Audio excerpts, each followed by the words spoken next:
I'm going to have to start with you, David Urban. You helped get President Trump elected in the state of Pennsylvania. You still are close with them.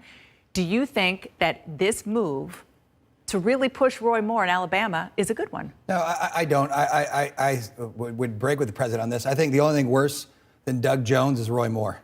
I think Roy Moore will be an anchor around the Republican brand. I think it'll be a disaster for the midterms, and the party will continue to try to move to separate itself. I think what he's alleged to have done, still obviously alleged to have done, will have to be proven in a court of law. But this is a political contest we're talking about. This is politics, and when you're explaining, you're losing. And so I think that this is a loser for the Republican Party. I think that the governor should have just postponed the election. It's well within her purview to do so, and could have solved it very easily. So it would be better for the Republican Party to have Democrat Doug Jones in the Senate than Republican Roy Moore? Look, I think that in the long run, Democrat Doug Jones would be Republican Doug Jones in the short run. I think just like there are very many, like look at Senator Manchin. Joe Manchin is what used to be called a blue dog Democrat, right, in this town. I think that Doug Jones from Alabama would become a very a likely vote for Republicans on many things before he switched parties. I'm speechless. David Urban. Urban breaks with Trump. Well, you've made news already on this panel. What does the rest of us have to say? I think Trump will... Wait, wouldn't it be news if you break with Trump? Yeah, no, that would be huge. We're never Trumpers together. Yeah, exactly. I think Trump's decided he might as well just be for him. He's not going to get anything by distinguishing himself at this point. He's got his own problems on the similar front to the one that Roy Moore has. I wouldn't be surprised if they get tax reform through. What is it, Thursday they're likely to vote, maybe? It looks like they might get it through the Senate.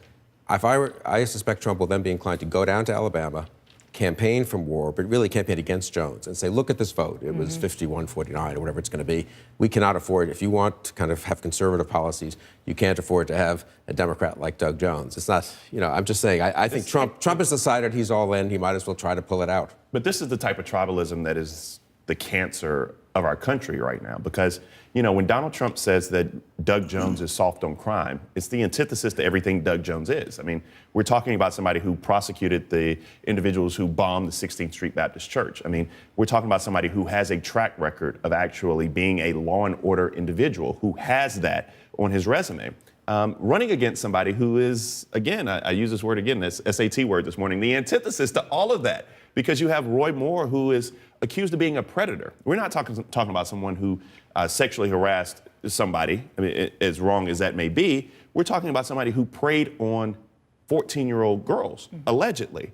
And so when you're talking about this type of predatory behavior and you put that up against Doug Jones, what is the actual debate here? And the fact that the president is putting his mantle behind that is even more troublesome. Well, I'm not certain. He had a chance to say that any Republican won't do in this case, and to choose the morality that daughter, he has even his own daughter said that there's a special place in hell for anybody that preys on children. So Bakari's point is just really that. We're not even just talking about grown women here. We're talking about the accusation of a 14-year-old girl, and he makes light of it, saying that some of these allegations were 40 years ago. Well, newsflash for the president, when people are in pain like that, and women and men who've gone through that type of trauma, you can't put a timeline on when they reveal that trauma. But to say to the United States of America that he would rather have someone like Moore in there just for political expediency really is the wrong message to send. And look, here's a question. I very much agree with that. Here's a question. So Trump's played his card. What do the Republicans do? What does Mitch McConnell do? I mean, Jeff Flake has said, I would vote for Doug Jones if I were in Alabama. Most of the other Republicans are, well, I'm separating myself. Senator McConnell, he had that memo, that 4-page memo. Yeah, but they were also, to try we have to separate ourselves with like Governor Ivey to take us off the hook. You can't. There's going to be a choice. And I think the interesting question to ask all Republican senators later this week is, okay, where do you stand? It's a choice. Where do you stand? Are you willing to break? Are you willing to break? Roy Moore. Go ahead, let him finish. That's it. Roy Moore won a primary. Like, let's talk about the state of the Republican Party. I mean, Roy Moore beat a sitting United States senator. Luther Strange wasn't somebody who just came along. He was actually a United States senator. And Roy Moore just didn't become a problem.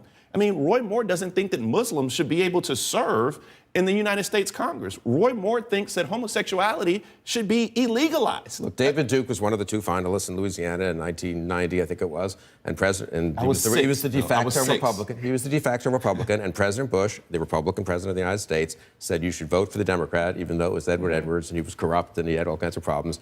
You cannot let David Duke be a Republican United States senator. David, you hear what Bakari's doing here. Smart politics is making this about Roy Moore. The president is trying to play what he thinks is smart politics and making this about the Democrat.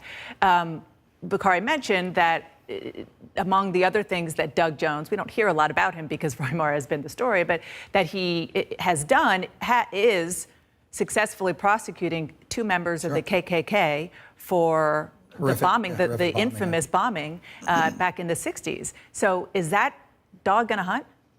No, listen, again, I think, as Bill said, look, I'm a supporter of the president 99.9% of the time. I break with him on this instance. I think that Judge Moore is not a great candidate here, to say the least. I think that the Republican Party would be better off having this, writ large here. You'd be better off having the Democrat come in. I would say that, again, just like Senator Manchin and other blue dog Democrats, they vote with the Republican Party a lot. There's an opportunity to kind of win that seat in a few years back, and it'll go back to the Republican Party. I think that it's going to be a big problem for the Republican brand, as Bill points out correctly. What do you do? What if you're Mitch McConnell and the other senators? He wins. Do you seat him? Do you not seat him? You have to take a stand. The party has to take a stand. But would expelling him even matter? This is a bigger problem, though, than just the Republican brand. We see all of these sexual exploitation, and that's being light here, that's coming out all across this country from all sectors. This is about the type of country we are. And for the voters in Alabama to separate partisanship from what is the right thing to do on behalf of girls and women in this country, that any grown 30-year-old man preying on 14-year-old girls, somebody who is not your physical, mental equal. What does that say about you? What is the measure of a man that would even prey or even approach a 14-year-old girl? And so this is not just about Moore.